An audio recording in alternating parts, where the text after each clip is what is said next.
जगातल्या प्रत्येक अणुरेणूवर अधिकार मिळवायचा आहे। वाहणाऱ्या वाऱ्यावर, सळसळणाऱ्या पाण्यावर आम्हाला अधिकार मिळवायचा आहे। या चराचरात विठ्ठलाची सत्ता आहे, ती सत्ता उलटून टाकून तिथं कलीची सत्ता यायला पाहिजे। योच चिंगरोबाचा, अनागोरी बाबाचा आदेश आहे। आमचं पाय इथं जमिनीवर असल, पण आम्हाला बाळातल्या चांदण्या मुठीत घ्यायच्या आहेत आणि आम्हाला त्यासाठी सिद्धी मिळवायची आहे आणि ती सिद्धी आम्ही मिळवणारच। या सकूच्या डोळ्यांच्या रडून रडून पार खाच होतील असं बोगाया लावणार आहे तिला। आता हे नागोजी नावाचं वादळ वांग्यावर चकूच्या दिशेने निघालं।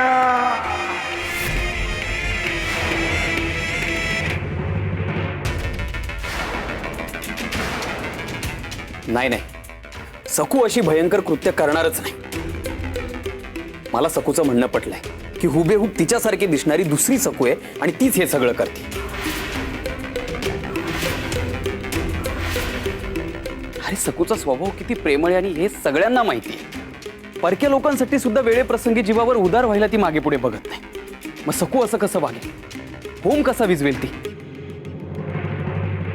कसा विजवला हे सगळ्या गावाने बघितलंय आणि तू त्या चेटकिणीची बाजू घेतोयस? अगं यमुना ताई, तुझ्या मनात सकूबद्दल किती विखार भरलाय ग? किती हा राग? प्रेम आणि माया सोडच, पण सकूचा अपमान करण्याची एकही संधी तू सोडत नाहीस। तरी बाबा जाताना समजावून गेले, पण नाही, तुझ्या वागण्यात काही बदल झाला नाही। माझ्यात काहीही बदल झालेला नाहीये, उलट तुलाच सकूच्या प्रेमाची कावीळ झालीये म्हणून त्या वाह्यात मुलीची बाजू घेतोयस। अरे माझ्या पोटचा गोळा शंभू बळाला विहिरीत बुडवत होती ती, तरी मी प्रेमाने बोलू? अरे दिगू, काय काय म्हणावं तुला? तर काय, सगळं जग दोषी आणि सखू मात्र बिचारी, हेच गाणं गातोयस मगापासनं? विसरलास का? सखू या घरात आल्यापासनं एकही दिवस शांततेत गेलेला नाहीये। सखूमुळे फक्त आणि फक्त आपल्याला त्रासच झालाय। आधीच जाऊ द्या, पण ती चेटकीण आहे हे सिद्ध करायला आताच्याही घटना पुरेशा आहेत। आठवतंय ना तुम्हाला? एका रात्रीत अख्ख्या गावासाठी पुरणपोळ्या काय केल्या होत्या? तळ्याच्या तळाशी गेली होती, मेली होती ती। चेटू करून नागाच्या फण्यावरून सुरक्षित बाहेर काय आली? माणसं मारणाऱ्या नरपशू बरोबर झुंज द्यायला एकटीच काय गेली? हे काही सामान्य नाहीये, अमानुष आहे, भयंकर आहे। माणसाच्या शक्तीला हे जमू शकत नाही, पण काळी जादू करणाऱ्या चेटकिणीला मात्र हे जमू शकतं। बाबाजींच्या दिव्य शक्तीला ही सखूची लबाडी दिसली, पण सखून बाबाजींसारख्या पवित्र माणसाला गावातून हाकलून देण्यासाठी जो डाव रचला, आणि आता अख्खं गाव सावरण्या पलीकडे गेलंय। सखूमुळे गावाचं प्रचंड नुकसान झालेलं आहे। आज गावातल्यांची डोकी फिरली आहेत, कुणामुळे? सखूला वाईट टाकलं तरच आपण वाचणार आहोत, नाही म्हणजे आपल्या आयुष्याचं तिच्यामुळे शेण झालंय ना। या सकूच्या पायाशी आग आहे, जिथे जाईल ना तिथे वणवा पेटवेल। रमाई अगदी बरोबर बोलती। आणि दिगू, ही आग जर आपल्या घराची आली तर आपलं घर जळून राख होईल। सावध हो। त्या चेटकिणीची बाजू घेऊन तू तुझ्या आईवर अविश्वास दाखवतोयस रे। तुझ्यासारख्या मुलाला जन्म देण्यापेक्षा निपुत्रिक राहिले असते ना तरी चाललं असतं।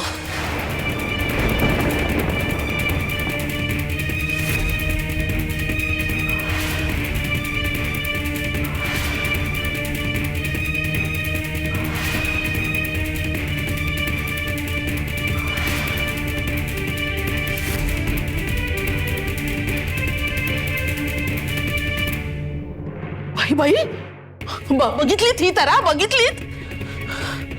अजून खऱ्या अर्थानं संसार सुरूही झाला नाही. तो सुरू झाला तर हा तर मला शिंकाळ्यावरच लटकवून ठेवेल. गेला माझा दिगू त्या चेटकिणीच्या मुठीत गेला. आपल्या आईला विसरला.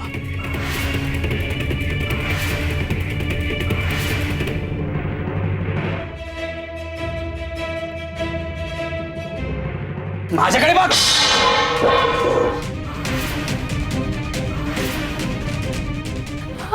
अहो काय झालं? काय सकू, आज गावासमोर शोभा झाली आणि वर काय झालं काय विचारतीयस? अगं आपल्याला वाळीत टाकायच्या गोष्टी सुरू होत्या. त्याचं गांभीर्य कळतंय का तुला सकू?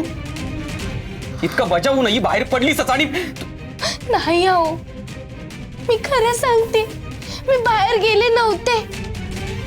मी तर फक्त अंगणातच गेले होते. ती खोटी सगू हे सगळं करते. अगं अंगणात तरी का गेली होतीस तू? इतकं बजावून सांगितलं होतं ना की बाहेर पाऊल टाकू नकोस म्हणून.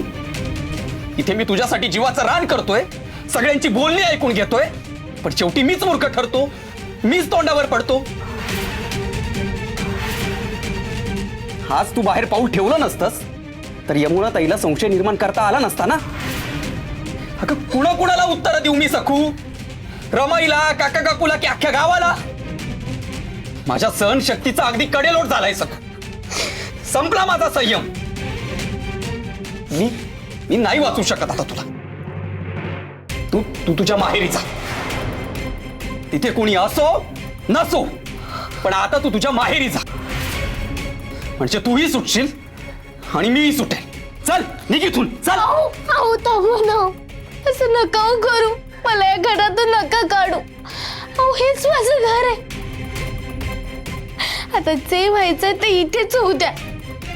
तुझं काही ऐकायचं नाहीये सकू. चल. अहो ऐका.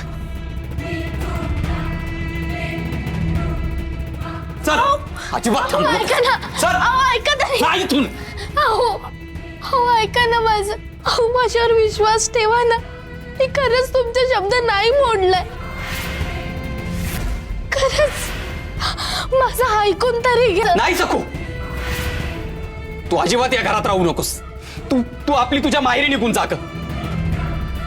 हाच एकमेव पर्याय सकू.